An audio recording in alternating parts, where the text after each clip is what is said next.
Welcome back mga idol.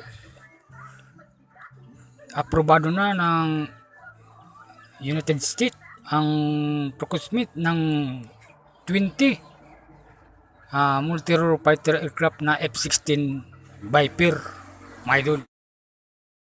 16 na F-16 Block 72 Block 70-72, 6 na F-16E nagkakalaga na 5.58 billion US dollar. Tama rito ang 112 unit na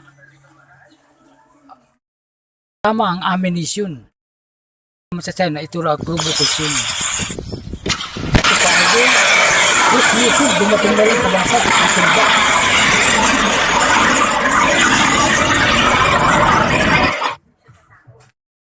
Kaya ito ng Indian Air Force na lumapag. Sa report, ang mga lancer nito at EB equipment ay dadalhin mula naman sa barko patungo dito sa Pilipinas. Sa Indian Aerospace Industry, BrahMos ay isa sa pinakamatinding cruise missile sa buong mundo. Ito ay may range na 110 hanggang 410 miles.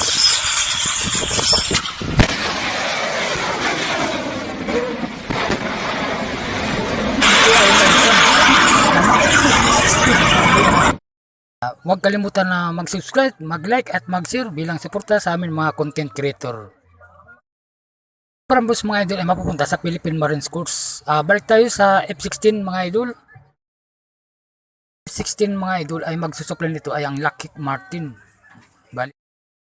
Ayon pa sa US Defense Secretary na si Secretary Hegseth na bumisita dito sa Pilipinas, makausap si Secretary Defense Secretary Teodoro. Ay magsisimula sa 2026 hanggang 2027, sunod-sunod din mga idol. Ilang araw lang mga idol ay pumunta rin ang Philippine team pinagsama ng Philippine Navy, Philippine Coast Guard at PNP Maritime Group sa Sandiki.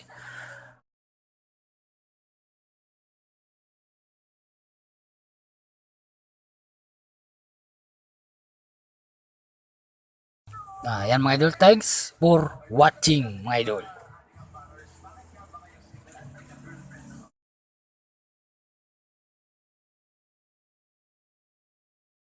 Mga idol ay mid-range Typhoon MRC na kayang targetin ang mga probinsya ng Iran, Guangdong at Fujian province para sa mga Chinese at naval base nito. Kaya umaangal ang China rito mga idol. Salamat pala sa Google mga idol.